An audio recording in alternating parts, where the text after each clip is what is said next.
अथ ऋग्वेदे पञ्चमाष्टके चतुर्थोऽध्यायः।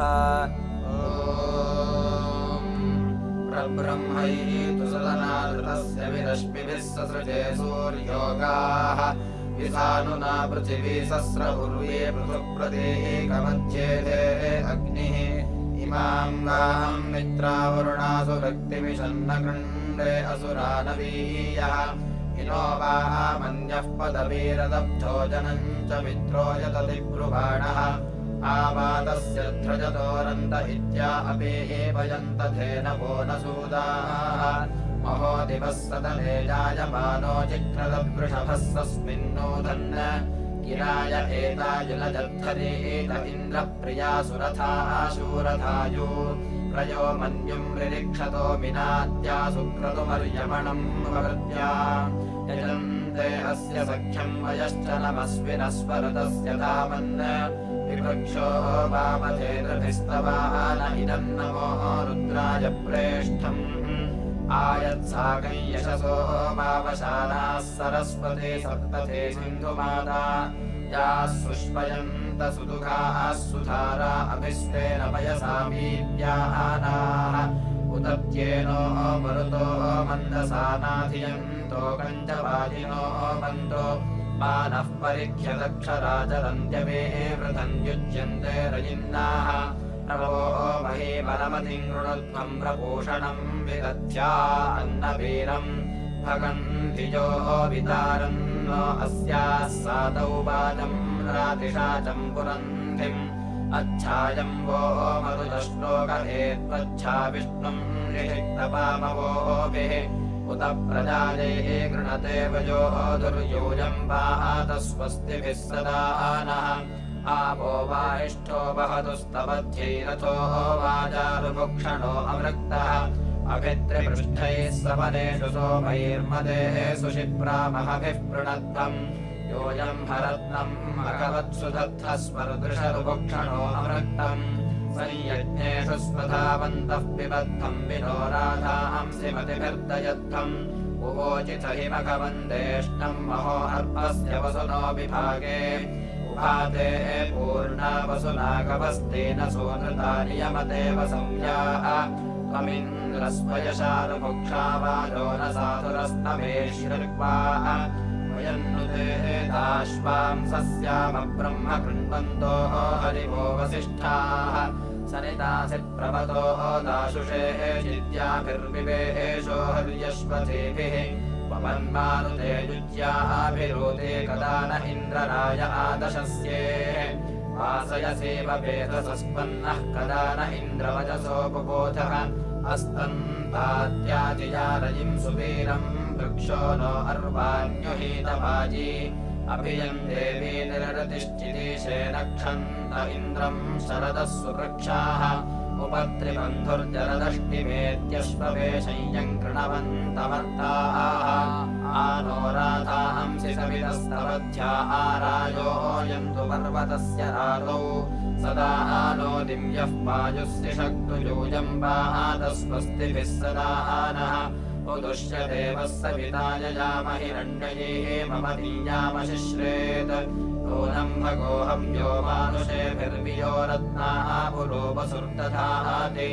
उदुतिष्ठ सवितः श्रुत्या अस्य हिरण्यपाणे प्रभृता वृतस्य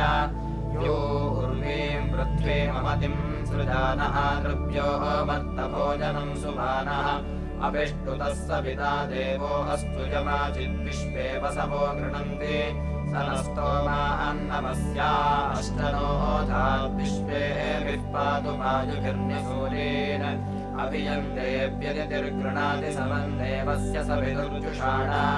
अभिसम्राजो वरुणो गृह्णन्त्यभिमित्रासो अर्यवासजोषाः अभिये मिथो वरुणः सपन्ते रातिन्दिवो नातिशाचः पृथिव्याः अहिर्पुज्ञ उदरः शृणोतु वरूत्र्येकचेनुभिर्निपातु अनुनन्नो जास्पतिर्मंसेष्टरत्नम् देवस्य सवितुर्यानः भगमुग्रो वसेजो हवेति भगमनुग्रो अधयाति रत्नम् शन्नो भवन्तु वाजिनो हवेषु देवताः तामितद्रवः स्वर्गाः जम्भजन्तो हि मृगम् रक्षांसि सनेऽन्यस्मद्युजपन्नमीवाः वाजे वाजे बतवाजिनो नोथनेषु विप्रामृता ऋतज्ञाः अस्य मध्वः पिबतमादयत्वम् तृप्तायादपथिभिर्देवजानैः ऊर्ध्वो अग्निः सुमतिम् वस्वो अश्रेत्प्रतीचिचूर्निर्देवतातिमेति भेदाते अद्रिः रथ्ये पन्थामृतम् होता न इषितो यजाति प्रवाहावृते सुप्रजा बर्हिरेषामा विष्पतिः ममेरिण इयाते विषामक्तो ऋषसः पूर्वहूतौ वायुः पूषा स्वस्तये नियुक्तान् त्वया अत्र वसवोरन्तदेवा उरामन्तरिक्षे वर्जयन्त शुभ्राः अर्वाक्पथ उरुज्रयः कृणुद्धम् श्रोता दूतस्य जग्मुषो नो अस्य ते यज्ञेषु यज्ञियाः सहूमाः सतस्थम् विश्वे अभिसन्ति देवाः तान् अध्वर उशतो यक्ष्यग्ने सृष्टिभगन्ना सत्या पुरन्धिम् आग्ने गिरो दिव आपृथिव्या मित्रम् वह वरुणमिन्द्रमग्निम् आर्यमणमदितिम् विष्णुमेषाम् सरस्वती मरुतोः मादयन्ताम् प्रदेहव्यम् अतिभिर्यज्ञानान्नक्षत्कामम् मर्त्यानामसिन्वन् तातारयिमभिदस्यम् सदासाम् सक्षेमयुज्येभिर्नुदेवैः नो रोदसे अभिष्टुदेवसिष्ठैरदावानो वरुणो मित्रो अग्निः यच्छन्तु चन्द्रा उपमन्नोः अर्कयूयम् पातस्वस्तिभिः सदा नः ओ सृष्टिर्विदध्या आसमेतु प्रतिष्ठोमम् दधीमहि तुराणाः यदद्य देवः सविता सुभाति स्यामास्य रत्निनो विभागे मित्रस्तन्नो वरुणो रोदसे चत्युभक्तमिन्द्रो अर्यमा ददातु दिनेष्टु देव्यतितीरेऽग्नो वायुश्चयन्नियुवैते भगश्च सेदुग्रो अस्तु मरुतः स शुष्मीयम् मर्त्यम् वृषदश्वा अवाथ उते भक्तिः सरस्वती जुनन्ति न तस्य राजः पर्येतास्ति अयम् हि नेता वरुणऋतस्य मित्रो राजा नो अर्यमा बोधुः सुहवाः देव्यरीरनर्वादेनो अम्भो अधिपर्षन्नरिष्टान् अस्य देवस्य मीढुषो मया विष्णोः रेषस्य प्रभृते हविर्भिः विदेहि रुद्रो रुद्रियम् महित्मय्यासिष्टम् वर्तिरश्विना विरावत् आत्रपोषन्नाकृणहिरस्योपरोत्रे यत्रातिशादश्चरासन् अजोभुवो नो अर्वन्तो निपान्तु वृष्टिम् परिज्मावातो ददातु नो रोदसी अभिष्टु देवसिष्ठैरदावाः नो वरुणो मित्रो अग्निः यच्छन्तु चन्द्रा उपमन्नो अर्कम् यूयम् पातस्वस्तिभिः सदा नः प्रातरग्निम् प्रातरिन्द्रम् हवामहे प्रातर्मित्रा वरुणा प्रातरश्विनाः प्रातर्भगम् भूषणम् ब्रह्मणस्पतिम् प्रातः सोममुत रुद्रम् हुवेम प्रातर्जितम् भगमुग्रम् हुवेम भयम् पुत्रमदितेर्योऽपि धर्ता आध्रश्चिद्यम् मन्यमानस्तुरश्चिद्राजाः चिद्यम् भगम् भक्षेद्याः भगप्रणेतर्भगसत्यनाथो भगेवान्धिजमुदमाददन्नः भगप्रणो जनजगोभिरश्वैर्भगप्रनृभिर्ध्रुवन्तस्याः उतेदानीम् भगवन्तस्यामोदप्रविद्बहुत मध्ये अह्नाः उतोदिता भगवन् सूर्यस्य वयम् देवानाम् सुमतौ स्याम भग एव भगवान् अस्तु देवास्तेन वयम् भगवन्तस्याम तन्ताः भग सर्व इज्जोहवीति सदोः भगपुर एता भवेह समद्धरायोषसोः नमन्तदधिग्रावेः वशुजये पदाय पर्वाचीनम् वसुविदम् भगन्नो रथमिवाश्वावादिन आवहन्तु अश्वावतीर्गोमतीर्न उषासोः वीरवतीः सदमुच्छन्तु भद्राः कृतम् दुहाना विश्वतः प्रपेता यूयम् पातस्वस्तिभिः सदा नः प्रब्रह्माणो अङ्गिरसो नक्षन्तः प्रक्रन्ददुर्नभन्यस्य वेदो प्रथेन बहुदप्रुतो नवन्तयुज्या तावद्रेः अध्वरस्य पेशाः सुगस्ते अग्ने सनवित्तो अध्वा युक्ष्वासुते हरितो रोहितश्च ये वासत्मन्नरुषा वीरवाहो हुवे देवानाञ्जनिमानि सत्तः समुवो यज्ञम् महजन्नमोभिः प्रहोताः मन्द्रोरिचहुपाके यजस्वसुपुर्वणीकदेवानायज्ञियाः परमतिम् ववृत्याः यदा वीरस्य रेवतो दुरोणेस्यो नशीरतिराजिकेतत् सुप्रेतो अग्निः सुजितो नमः सविषेदादिवार्यवियत्यै इमन्नो अग्ने अध्वरञ्जुषस्त्वमरुत्स्विन्द्रे यशसं कृधीनः आनक्ताः बर्हिः सदतामुषा शोषन्ताः मित्रावरुणाय जेह एवाग्निम् सहस्या अम्बसिष्ठो रायस्कामो विश्वप्स्यस्तौत इषम् रजिम् वप्रसर्वाजमस्मे यूयम् वादस्वस्तिभिः सदा नः प्रवोः यज्ञेषु देवयन्दोः अर्चन्द्यावानमोभिः पृथिवे इषत्यैः येषाम् ब्रह्माण्यसमानि विप्रा विश्वक्वियन्ति वनिनो न शाखाः प्रयत्त हेतुहेत्वो न सप्तिरुद्यच्छत्थम् समनसो कृताजीः स्त्रीत बर्हिरध्वराय साधोर्भाषोजेंषि देवयोन्यस्थो आपुत्रासो न मातरम् बिभृत्राः सानौ देवासो बर्हिषः सदन्तो आविश्वाजे विदध्यामनत्वग्नेमानो देवताः तामृतस्कः ते से एष पन्तजोषमाय जत्रा ऋतस्य धाराः सुदुःखादुहानाः ज्येष्ठम् वो अद्य महावसो नामानन्दनसमनसो यतिष्ठा एवानो अग्ने विक्ष्वादशस्य त्वयाः वयम् सहसा वन्नास्क्राः राजायुजासतमादो अरिष्टा यूयम् वातस्वस्तिभिः सदा नः तथिग्राम्बः प्रथममश्विनोषसमग्निम् समिद्धम् भगमूतये हुवे इन्द्रम् विष्णुम् भूषणम् ब्रह्मणस्पतिमादित्यान् यावाः पृथिवी अपस्वाः तथिग्रामुनमसा बोधयन्त उदीराणायज्ञमुपप्रयन्ताः इडाम् देवीम् बर्हिषि साधयन्तोऽश्विना विप्राः सुहवाः हुवेम तथिग्रावाणम् बुबुधानो अग्निमुपब्रुव उषसं सूर्यङ्गाम् प्रथमंश्चतोर्वरुणस्य बभ्रुन्ते विश्वास्मद्दुरितायाः वयन्तो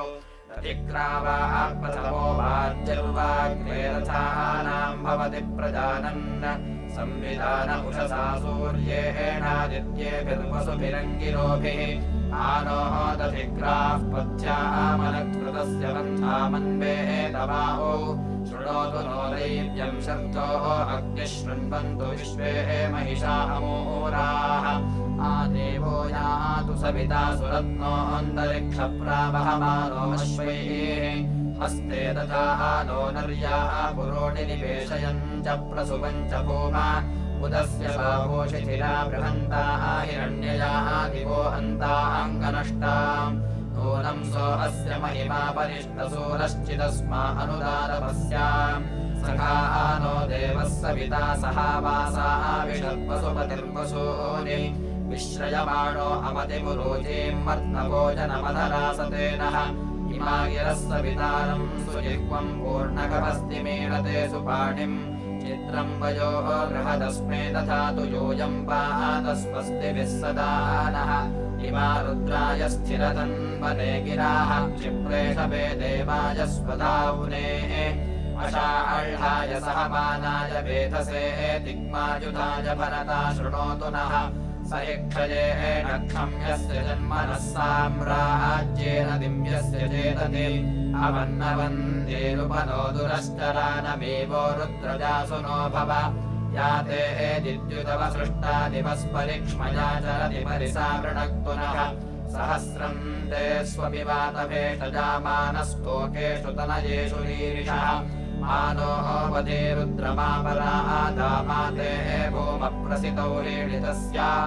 आनोः भज बर्हिषि जीवशंसे यूयम् पातस्वस्तिभिः सदा नः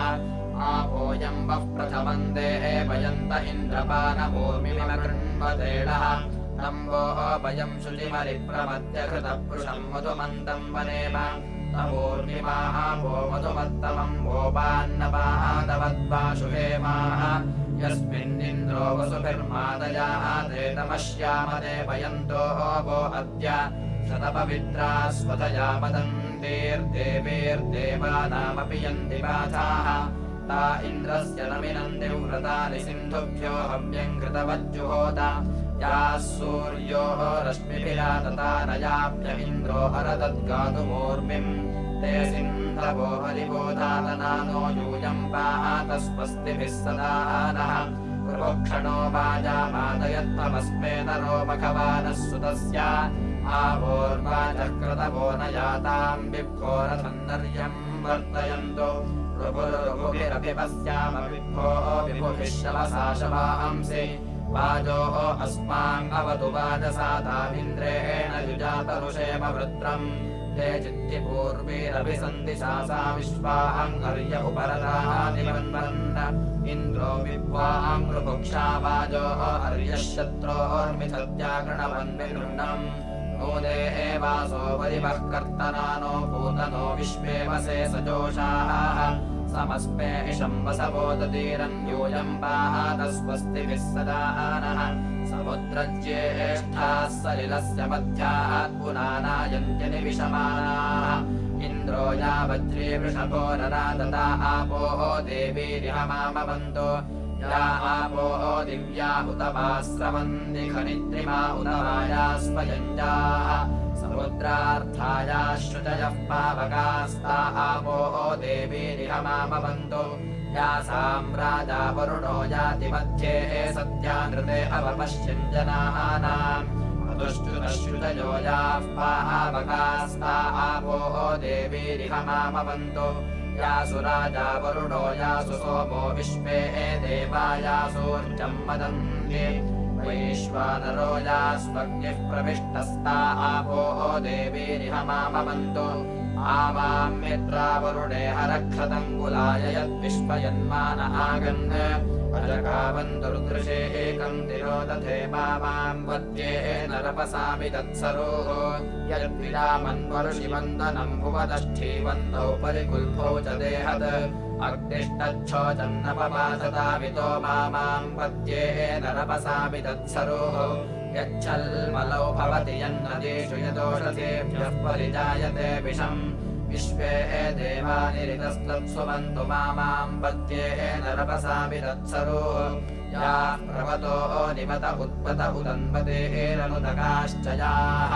तास्तभ्यम् वयसा बिन्वमानाः शिवा देवीरशिपदा भवन्तु सर्वा नद्यो अशिविदा भवन्तु आदित्यानामपसा नूतनेन सक्षेमहि शर्मणा शन्तमेन अनागास्ते अदितित्ते तुरास इमै यज्जन्दतु श्रोषमाणाः आदित्यासो अदितिर्मादयन्ताम् मित्रो अर्यमा वरुणो रजिष्ठाः अस्माकम् सन्तु भुवनस्य गोपाः पिबन्तु सोममवसेनो अद्य आदित्या विश्वे मरुतश्च विश्वे देवाश्च विश्वरभवश्च विश्वे इन्द्रो अग्निरश्विना तुष्टुवाना यूयम् पात स्वस्तिभिः सदा नः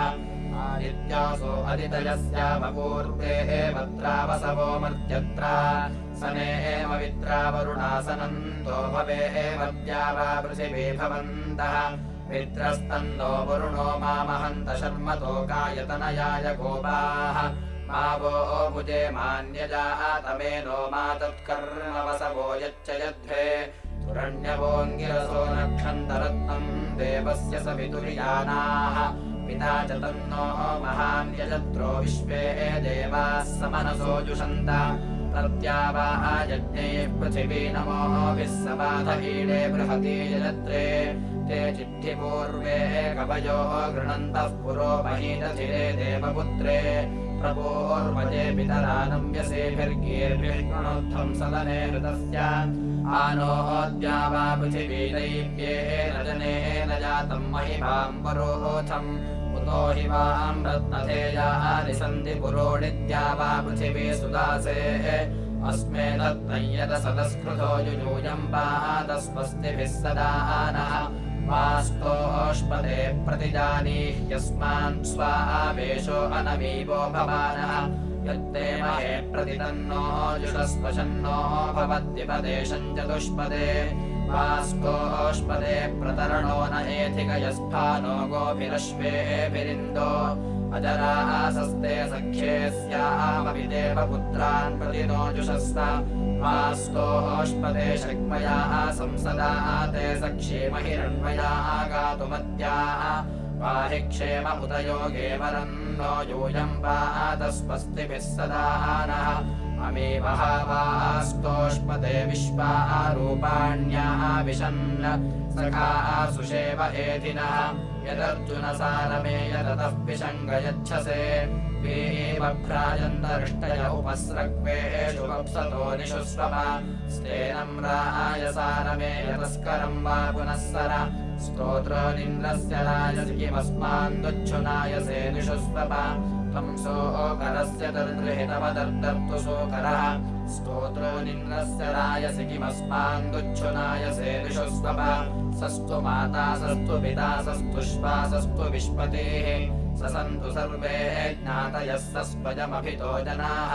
य आस्तेजश्च चरति यश्च पश्यति नो जनाः तेषाम् संहन्मो अक्षाणि यथेदम् हर्म्यम् तथा सहस्रशृङ्गो वृषभो यः समुद्रादुदाचरत्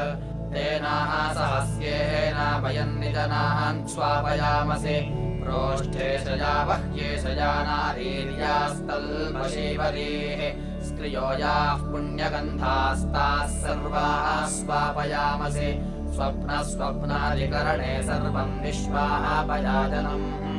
आसूर्यमन्यान् स्वापयाभ्यूषण्याग्र्यादहम् अजगरो नाम सर्पः सर्पिरविशो महान् तस्मिन् सर्पस्वजितस्तेन त्वा स्वापयामसि सर्पः सर्पो अजगरः सर्पिरविशो महान् तस्य सर्पास्सिन्धवस्तस्य काथमशीमहि कालिको नाम सर्पो नवनागसहस्रबलः यमुनः हृदेहसो जातो यो नारायणवाहनः यदि कालिकदूतस्य यदि काः कालिकाद्भयात् जन्मभूमिमतिक्रान्तो निर्विशो जाति कालिकः आयाहेन्द्रपथिभिरीडितेभिर्यज्ञमिमन्नो भागधेयञ्जुषस्व तृप्ताञ्जहुर्मातुलस्येव योषा भागस्ते वैतृष्वसेयीपपामिव यशस्करम् बलवन्तम् प्रभुत्वन्तमेव राजाधिपतिर्बभूव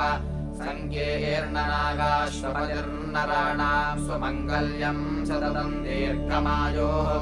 कर्कोटको नाम सर्पो यो दृष्ट्ये विष उच्यते तस्य सर्पस्य सर्पत्वम् तस्मै सर्प नमोऽस्तु ते ये दोरोचने दिवो ये भासूर्यस्य रश्मिषो येषामप्सु सदस्कृतम् तेभ्यः सर्पेभ्यो नमः या इषवो या तुथानाः नाय्ये वा वनस्पतीननो ये वा आपटेषु शेरते तेभ्यः सर्पेभ्यो नमः नमो अस्तु सर्पेभ्यो ये के च पृथिवीमनो ये अन्तरिक्षे ये दिवि तेभ्यः सर्पेभ्यो नमः व्यक्ता नीला रुद्रस्य वर्या अथाश्वश्वाः न गिर्ह्येषाञ्जनो शिवेदते अङ्गवित्रे मिथो जनित्रम् अभिस्वपोभिर्मिथो वपन्दवातस्वनसश्येन अस्पृद्रन् एतानि चेरो निन्याजकेत वृष्णिर्यदूतो महीजभार सा विट्सुवीरा मरुद्भिरस्तु सनात्सहन्ते पुष्यन्ते द्रह्मम् या मय्येष्ठाः शुभाशोभिष्ठाः श्रिया सम्मिष्टा ओजोभिरुग्राः उग्रम् व ओजस्थिराशपांस्यथाः मरुद्भिर्गणस्तु विष्मान् शुभ्रो वश्युष्मः कृद्धेमनाम् ऋतुनिर्मुनिर्वशर्तस्य कृष्णोः समेयम् यस्मद्युयोतनित्यम् आवो दुर्मतिरिह प्रणङ्नः प्रिया वो नाम भुवे दुराणामायत्कृपन्मरुतो वावशानाः स्वायुधा सहिष्मिनः सुनिष्का उत स्वयम् तन्वा अशृम्भमानाः श्रीवो हव्यामरुतः शुचेनाम् शुचिम् हिनोम्यध्वरम् शुचिभ्यः ऋतेन सत्यमृतसाप आयच्छुचिजन्मानः शुचयः पावकाः अंसेष्वा मरुतः खातयो गोवक्षस्सु रुक्मा उपशिश्रियाणाः विविद्युतो न वृष्टिभिरुचाना अनुस्वधामायुधैर्यच्छमानाः प्रबुद्ध्याः वहीरते महांसि प्रनामानि प्रयज्यवस्तिरध्वम् सहस्रियन्दम् यम् भागमेतम् गृहमेधेयम् मरुतो जुषध्वम् यदि स्तुतस्य मरुतो अतीथेत्था विप्रस्य वाजिनो हवेमन्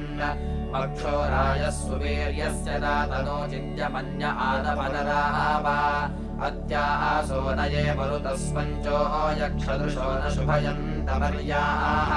ते हर्म्येष्ठाश्चिशवो न शुभ्रावत्सासो न प्रक्रीडिनः पयोधाः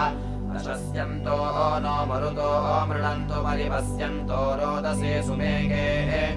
आरे वोहादृहापथो वो अस्तु सुम्नेभिरस्मे वसवो न मध्वम् आवो होतायो हवेति सप्तः सत्राजेहिम् रातिम् मरुतो गृणानः य एवतो वृषणो अस्ति गोपासो अद्वयावेहवतेव उक्थैः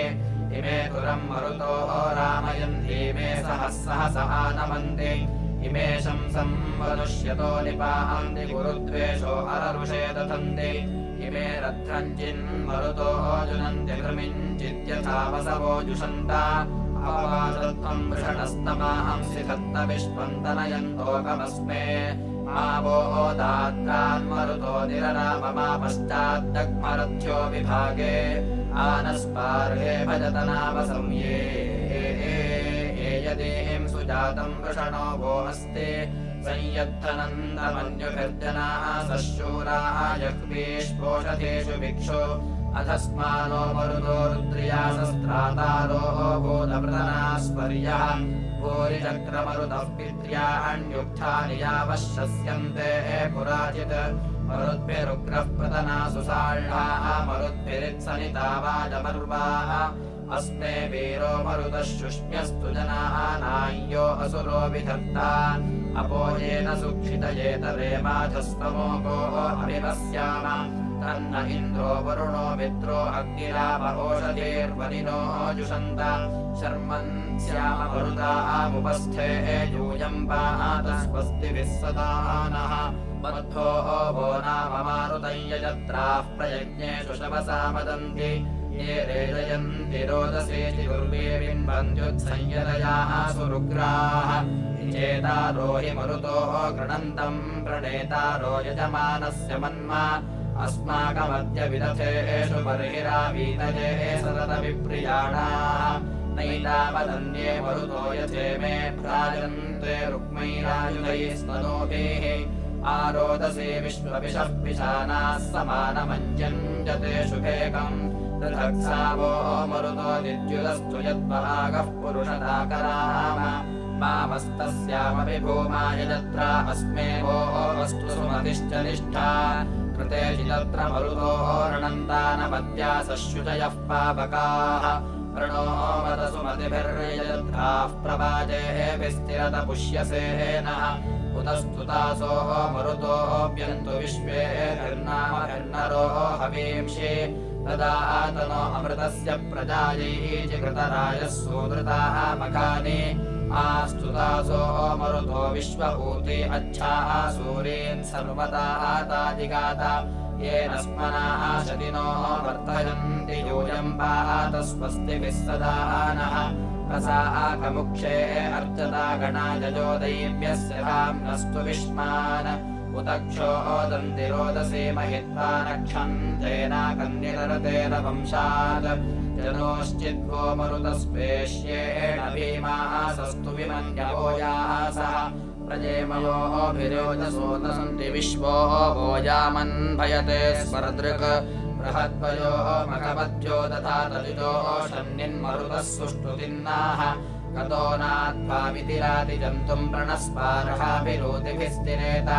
युष्मोतो विप्रो मरुतश्च तस्मे युष्मोतो अर्वासहुरिः सहस्रे युष्मोतः सम्राडुतहन्ति वृत्रम् पतद्वो अस्तु दूतयो देष्णम्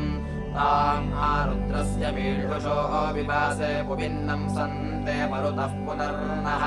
यत्सस्पर्ता जिहीलिरे यदा विरवततेन ईमहे तुराणाम् प्रसावाजिसुष्टुतिर्मघो नामिदम् सूक्तम् मरुतो जुषन्त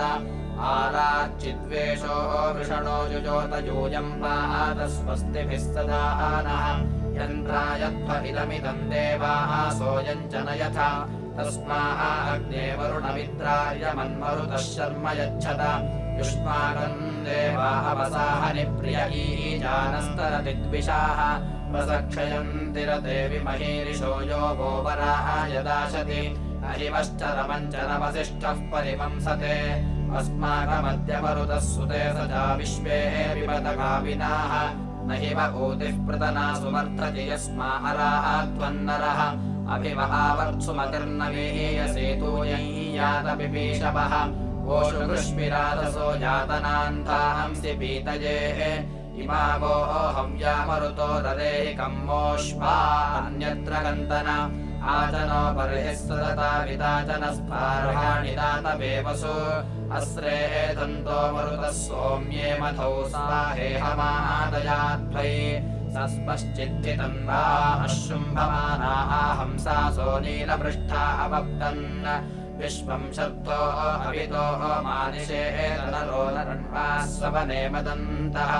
यो नो मरुतो अभिदुर्गृणायुस्थिरश्चित्तानि वसभोजिकांसति गृहः पाशान् प्रति समुचीष्टतमिष्ठेन हन्मना हन्तनातम् सान्तपना इदम् हविर्मरुतस्तज्जुजुष्टन युष्माकोटीरिशादसः गृहमेधा स आगतमरुतो मापभूतन युष्माकोटीसुदानवः इहेह वस्वतवसः कवयः सूर्यध्वजः यज्ञम् मरुत आवृणे त्र्यम्बकं यजामहे सुगन्धिम् पुष्टिवर्धनम्